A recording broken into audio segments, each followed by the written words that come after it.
কারণ ডক্টর ইউনূস এখন বলেই দিয়েছেন, আদম ব্যাপারী ইউনূস বলেই দিয়েছেন যে আমরা এখন আর খেলা দর্শক হয়ে দেখবো না, আমরা এখন খেলবো। তিনি যে কি খেলা খেলবেন সেটা তো দয়াল তিনি নিজেই জানেন, কারণ আমরা একজন নোবেল লরিয়েট, একজন প্রধানমন্ত্রী সমমানের মর্যাদার অধিকারী ব্যক্তি, দেশ প্রধান, তিনি যখন আদম ব্যাপারী লাইসেন্স করতে পারেন, আদম ব্যাপারী হইতে পারেন, তিনি যে কত খেলাই না আমাদের দেখাবেন সেটা আমরা জানি না শেষ মুহূর্তে কি হবে। জামাতের যিনি নায়েবে আমির তাহের সাহেব, তিনি তো বলেছেন ভারতের সাথে 50 লাখ যুবক যুদ্ধ করবে এক ধরনের, এবং 25,000 একদিকে গেরিলা যুদ্ধ, 25,000 বিভিন্ন জায়গায় ছড়িয়ে ছিটিয়ে থাকবে, এই ধরনের বক্তব্য তিনি দিয়েছেন। যদি ভারত বাংলাদেশে ঢুকে যায়, জামাত ইসলাম ক্ষমতায় আসলে ভারত বাংলাদেশে ঢুকুক, এটা তিনি প্রার্থনা করেছেন, ঢুকুক, তখন তারা মুক্তিযোদ্ধা হিসেবে নিজেদেরকে প্রমাণ করবেন, ভারতকে হটিয়ে গাজোয়া হিন্দ তারা বাস্তবায়ন করবেন। আপনি বক্তব্যটা পড়েছেন কিনা আমি জানি না, যদি পড়ে থাকেন এটার উপর কমেন্টস করতে পারেন। শুনেন, গাজোয়া হিন্দ আর কতবার করবে? এই 1000 সেই মোহাম্মদ বিন কাসিম থেকে গাজোয়া হিন্দ শুরু হয়েছে। গাজোয়া হিন্দ আর এক মুরগি আর কতবার জবাই করবে? এক মুরগি আর কতবার জবাই করবে? এই যে যারা স্বপ্ন দেখে গাজোয়া হিন্দ, তারা গাজোয়া চায়না স্বপ্ন দেখে না কেন?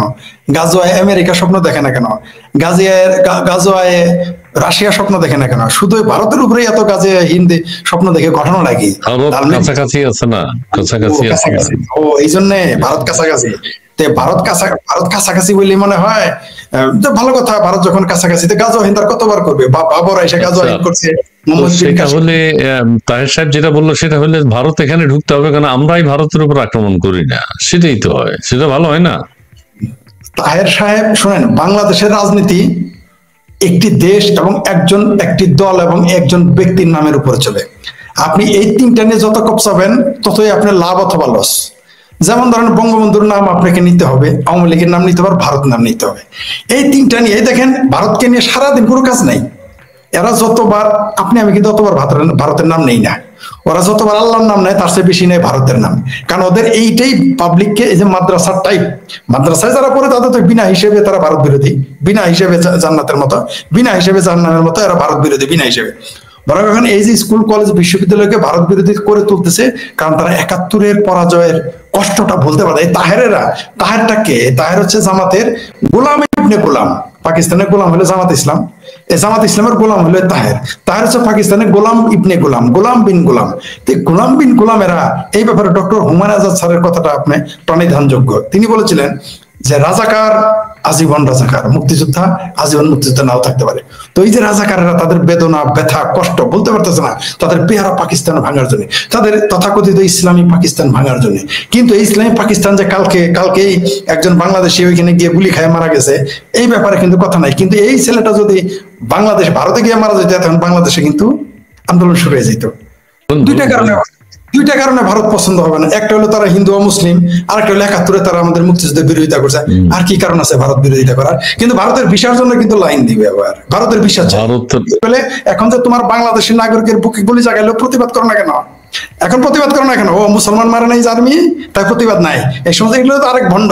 বাংলাদেশ আদিবাসী বলবো না দেখি, বাংলাদেশিরা উড়েই তো আসছে এখানে। উড়ে আসছে না, কি আসছে? আদিবাসীদের কাছে অবশ্যই আমরা উড়ে আসছি। উড়ে আসো নাই? এই দেশে ইসলাম উড়ে আসছে, মুসলমান উড়ে আসছে। এই দেশের মানুষ 1500 বছর যাবৎ মুসলমান, 4000 বছর যাবৎ বাঙালি। নিজেদের বাঙালি মনে করতে শিখাকে। ও যখন তুমি যখন আদিবাসীদের বুকে গুলি চালাবা তখন তুমি বাংলাদেশের নাগরিক, যখন তুমি আদিবাসীর জমি দখল করবো তখন তুমি বাঙালি, আর যখন তুমি এগুলো কইরে শেষ করবা তখন তুমি মুসলমান। ওইগুলো বাট পারে, আমরাও কিছু বুঝি। ওকে ফরিদ ভাই অনেক ধন্যবাদ। প্রিয় দর্শক, আপনাদের সবাইকে অনেক ধন্যবাদ জানাচ্ছি। আপনারা যুক্ত হয়েছেন আমাদের সাথে, মূল্যবান কমেন্টস করেছেন, আমাদের শেখ ফরিদ জবাব দিয়েছেন, এবং পৃথিবীর বিভিন্ন প্রান্ত থেকে আমাদের এই সরাসরি অনুষ্ঠানটি আপনারা দেখছেন। আমরা চাই আদিবাসী পাহাড়ি এইটার সমাধান কি আমি জানি না, সমাধান একটা বের করা উচিত। দ্বন্দ্ব যাতে আমাদের না থাকে, এবং আমাদের সেখানে সেনাবাহিনী যারা আছে, আইন শৃঙ্খলা রক্ষাকারী বাহিনী যারা আছেন, তারাও প্রত্যেকের সাথে সমান আচরণ করবেন, এটাই আমাদের প্রত্যাশা। ফরিদ ভাই যেটা বললেন, থানায় মামলা নিতে চান, এটা খুব দুঃখজনক যদি না নিতে চায়। আমি দায়িত্ব নিয়ে বললাম, মামলা নেয় না, পুলিশ রিপোর্ট 3 দিন দেরি করে। মেডিকেল, আদিবাসীদের মেডিকেলে যে হারামির বাচ্চা বললো যে ওরা নাগরিকের তুই ধর্ষণ করিস, মেডিকেল রিপোর্ট দিস না কেন 72 ঘন্টা লাগে কেন? এটা সত্য, আমি প্রমাণ করে দিতে পারবো যদি তারা প্রমাণ চায়। আদিবাসী মেয়েদের ধর্ষণ করলে বাংলাদেশের পুলিশ, বাংলাদেশের সেনাবাহিনী কেউ সহযোগিতা করে না, বাংলাদেশের ডাক্তার কেউ সহযোগিতা করে না পাহাড়ে। এটা তো সত্য, কে না জানে এটা? এই যে মারমা তিনি বলছেন সেনাবাহিনী পাখির মতো গুলি করেছে ভাই আজকে খাগড়াছড়িতে। আচ্ছা, আমরা যেহেতু কনফার্ম জানি না, কোনো অথেন্টিক সোর্স নেই, সেই জন্য আমরা এটা বলতে পারি না। তবে হ্যাঁ, বলছেন এটাও আস্তে আস্তে বেরিয়ে আসবে। আরেকবারে চিং চিং মারমা, তিনি ঢাকা শহরে এত আন্দোলন হয়, মারামারি, খুন এবং গাড়ি হরতাল হয়, এখানে এ কথাটা হচ্ছে ঢাকা শহরে এত কিছু হওয়ার পরও 144 ধারা জারি করা হয় না। সামান্য আমাদের পার্বত্য অঞ্চলে 8ম শ্রেণীর এক মেয়েকে ধর্ষণ করেছে এই অভিযোগে আন্দোলন এবং গাড়ি হত্যা করেছে, তাই বলে পাহাড়ি অঞ্চলে 144 ধারা জারি করে কেন, এটাই প্রশ্ন। এই যার একটা প্রশ্ন করেছে যে ঢাকা শহরে এত কিছু হয়, 144 ধারা তো জারি করে না, আমাদের পাহাড়ি অঞ্চলে আমাদের মেয়েকে ধর্ষণ করেছে, সেটার প্রতিবাদে রাস্তায় নেমেছি, 144 ধারা জারি করা হয়েছে কেন?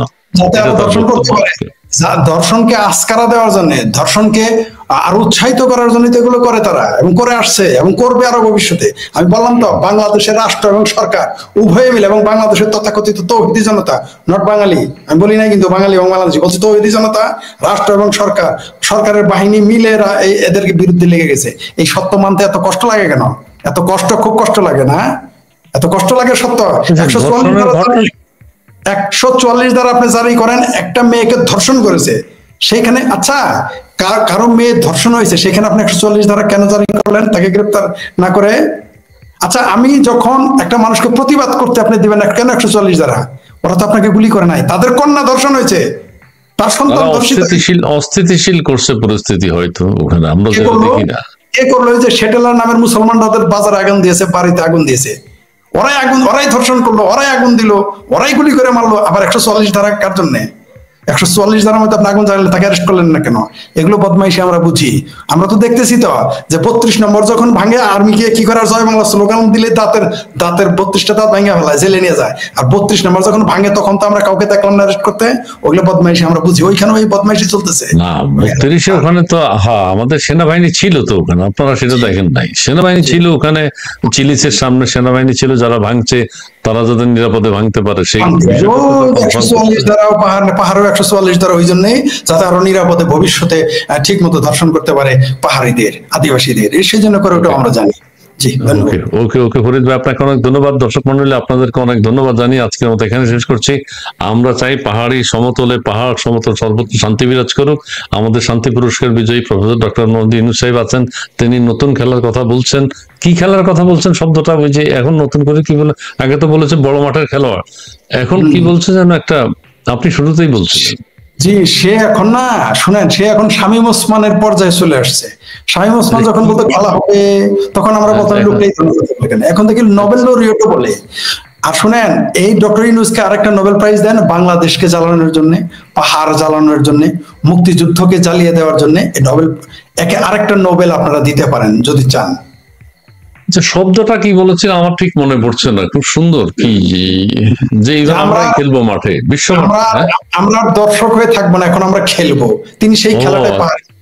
ও আচ্ছা আচ্ছা আচ্ছা, 84 বছর বয়সে নিজে হাঁটতে পারেন না, ডাইপার লাগে, তিনি কিভাবে খেলবেন?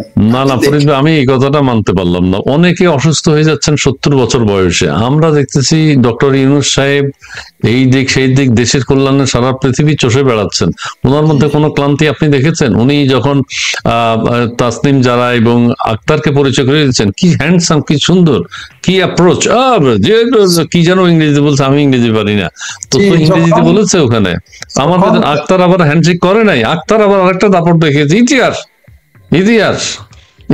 তাসনিম যারা আবার হ্যান্ডশেক করে ফেলছে। তাসনিম যারা তো জাহান্নামী, এটা তো কনফার্ম। হিসাব মতে তাসনিম যারা তো আর কোনো সুযোগ নাই, মানে এটা জাহান্নামে যাবে, ডক্টর ইউনূস দুজকে যাবে। শুধু ওই যে কি ফাক্তার নাকি আক্তার চলে যাবে, আক্তার যাবে। এবং তাসনিম যারা বোরকাও পরে না, এখানে অনেক মানুষ ছিল সামনে, দর্শক, ওদের সামনে সালোয়ার কামিজ পরে একজন পুরুষের সাথে হ্যান্ডশেক করা, এইটা আমি জানি না এটার কি হবে। মানে তারা ধর্মেও থাকবে, জিরা হয়েও থাকবে, বুঝতে পারছেন? জুমার নামাজও পড়বে, আবার পর্নো সিনেমাও দেখবে। বিষয়টা তো এরকমই। তো আমরা এগুলো বর্ণামি, আচ্ছা, কিছু বোঝার বয়স হয়ে গেছে। আচ্ছা ঠিক আছে, এবার কনফার্ম শেষ করি ভাই। জি বলেন। 10-30 সেকেন্ড নিব। বাংলাদেশের যত জামাত ইসলাম নেতা আছে, 71 সালের কথা মনে হলে বলে শিশু ছিলাম। আর ডক্টর ইউনূসের যখন আদালত উঠে, তখন বলে আমি অসুস্থ ছিলাম। কিন্তু জামাত নেতারা এখন যখন তাদের ফাঁসি দিবেন তখন কয় বুইরা আছিলাম, বুইরা লোকের ফাঁসি হবে কেন? 71-এর শিশু এবার বুড়া হয়ে যায় আদালতে জেল দিলেই। আর ডক্টর ইউনূস এত অসুস্থ লোক বিদেশে কিভাবে হাঁটে ভাই? আমাকে একটু বুঝাই বলবেন। ডক্টর ইউনূস না অসুস্থ, দৌড়াইয়া হাঁটে, ওনার সাথে হেঁটে, উনি সবার সামনে হাঁটে, সবার সামনে থাকে। হঠাৎ করে এই অসুস্থ তাহলে ভাই আমার না, আপনি তো জানেন যে আমি অসুস্থ। এই যে আপনি আরেক কথা বললে, এখন আরেক কথা চলে, ওনার ওয়াইফ অসুস্থ ছিল, ওনার ওয়াইফকে উনি টেক কেয়ার করেন, উনি দেখাশোনা করেন। এখন আবার কেউ বলছে উনি কি ওনার ওয়াইফকে নিয়ে যান, সেখানে আমেরিকায় যান বা কানাডায় যান বা যেখানেই যান, ওয়াইফ কোথায় আছে এটা কেউ জানেও না। এটার কারণটা কি? এটার রহস্যটা কি? এখন তার ওয়াইফকে আর খুঁজে পাওয়া যাবে না। এটাই আদম ব্যাপারীর বুদ্ধি, বুঝতে পারছেন? আদম ব্যাপারীর যে, আচ্ছা আপনি জানেন না আমরা জেলার আদম ব্যাপারী কত বড় টাউট, এদের সাথে আপনি পারবেন? আর এটা হলো শিক্ষিত টাউট, এটা হলো শিক্ষিত আদম ব্যাপারী, নোবেল পুরস্কার পাওয়া আদম ব্যাপারী, এর সাথে আপনি পারবেন? পারবেন না। যে একজন বলছে আমার ফরিদ ভাইকে আরো সময় দিন। আহা, ফরিদ ভাই তো 1 ঘন্টা যাবত আছে, 50 মিনিট হয়ে গেছে ভাই। তবে আমার কি মনে হইতেছে, আমার যে, আমি তো অসুস্থ আপনি জানেন, আমার মনে হয় আমিও মন্ত্রী টন্ত্রী হয়ে গেলে আমি সুস্থ হয়ে যাবো। আমার ওষুধ এখন একটাই, ডক্টর ইউনূসের হিসেবে দেখতেছি আর কি, যে আমার একটাই ওষুধ, সুস্থ হয়ে গেছেন। সুস্থ হয়ে যাবো। আচ্ছা, আরেকটা কথা নিশ্চয়ই উনি বলছেন না, ওনার স্ত্রী সুস্থ হয়ে গেছেন, নিশ্চয়ই সেই কথাটা এখন আর তিনি বলছেন না, কারণ তাহলে তো সুস্থ হয়ে গেছে। তবে আমরা সুস্থতা চাই, ওনার স্ত্রী সুস্থ হয়ে যান, তবে সেটা প্রকাশ করুন যে ফার্স্ট লেডি এখন কোথায় আছেন, কি অবস্থায় আছেন, মাঝে মধ্যে পাশে দাঁড়াতেন। আবার ওই ছবিটা, আমরা আবার ছবির কথা চলে আসতেছে। উফ, ছবিতে ডোনাল্ড ট্রাম্পের পাশে ওনার মেয়ে দাঁড়ানো, মানে ইউনূস সাহেবের পাশে ইউনূস সাহেবের মেয়ে দাঁড়ানো আছে, সবাই হাস্যোজ্জ্বল। এবং ডোনাল্ড ট্রাম্পের একটা গুণ আমি দেখেছি, ডোনাল্ড ট্রাম্প কারোর সাথে বৈষম্য করে নাই, কোন দেশের প্রেসিডেন্ট, সরকার প্রধানের সাথে বৈষম্য করে নাই। উনি কিন্তু বৈষম্য বিরোধী আন্দোলনের একজন সমর্থক। উনি প্রত্যেক দেশের রাষ্ট্রপ্রধান, সরকার প্রধানের সাথে আঙ্গুলটা তুলে হেসে দাঁড়িয়ে আছেন এবং সবসময় একই পজ দিয়েছেন। কখনো কেউ কোনো দেশ মাইন্ড করুক এটা তিনি চাননি। তিনি চাননি যে বাংলাদেশের সময় হাসলো, ভারতের সময় মুখ বন্ধ করে রাখলো, এটা না। উনি হেসেই আছেন, হেসেই চলেছেন। এবং এই ছবিগুলো আমি অনেকের সাথে ওনার ছবি দেখে খুব ভালো লেগেছে। এবং আমি দেখলাম যে এই যে ডোনাল্ড ট্রাম্পের মধ্যে বৈষম্য করার কোনো কারণ আমি দেখি নাই। এবং মেলানিয়া ট্রাম্পও একই, দুইজনেই একই, এবং দাঁড়িয়েছেন তারা প্রত্যেক প্রেসিডেন্ট ইয়ের সাথে একরকম, এবং তাদের দাঁড়ানো, বডি ল্যাঙ্গুয়েজ, তাদের চাহনি, আঙ্গুল একরকম হয়েছে। এটা আপনি কোথায় পাবেন, কোথায় পাবেন, কোথায় পাবেন? এটা এটা একটা জায়গায় পাওয়া যাবে, সেটা হলো ডাস্টবিন ছবিকে, এটা খুব ভালো পারে। ডাস্টবিন ছবিকে আছে না গণশত্রু, বুঝতে পারছেন? তা আমি বুঝতে পারলাম না, এই যে এত লোক নিয়ে গেল, 778 নাকি 800 কোটি টাকা খরচ হয়েছে শুনলাম। এত কোটি টাকা খরচ করার পরেও 70 টাকা তো বিনিয়োগ আসতে দেখলাম না আমরা। ঘটনা কি? একটা ছবি আসতে দেখলাম না, একটা ছবি পাইলাম তাও ফটোশপ ধরা খাই গেল। ডাস্টবিন ছবিকে এর চাইতে তো আপনার কাছে 50,000 টাকা পাঠাই দিলে হচ্ছে সুপার ফটোশপ বানায় আপনি দিতে পারতেন, আপনার চেলাপেলা দিয়ে। আমার কাছে 20,000 টাকা, আমি আবার কম খরচে সব করে, আমার 20,000 দিলেও আমি এর চেয়ে সুন্দর করে ছবি বানাইতে পারতাম। আজারবাইজান থেকে বাংলাদেশ, শুধুই বাংলা। অনেকে আবার এগুলো দেখেছি, অনেকে বললো যে, আর এরপরে দেখলাম যে ডোনাল্ড ট্রাম্পের সাথে অনেকের ছবি বাংলাদেশের, যে ফুটবল খেলোয়াড়, যে ইউটিউবার, তারাও ছবি দেখলাম ট্রাম্পের সাথে। আল্লাহ বাঁচাইছে, মিয়া খলিফার সাথে ছবি আসে নাই, আল্লাহ বাঁচাইছে। ফরিদ ভাই রসিক মানুষ, আরে ফরিদ ভাইয়ের কাছে হাইটাই গেলাম আমি, নাম পদত্যাগ করি। না না না না না, আমি পদত্যাগ আমাদের না না না, আমি আমি দেখি কি মজা করে কি হাসি আসে আমার।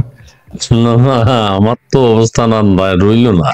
কইল কি ফরিদ ভাই রসিক মানুষ, আর আমিও কত রসিকতা করি, আমারা কেউ কয় না। আচ্ছা ঠিক আছে, ঠিক আছে, ঠিক সব আপনার দোয়ার বরকত, সব আপনার আপনার দোষ তো আপনি মানে নিয়ে আসলেন।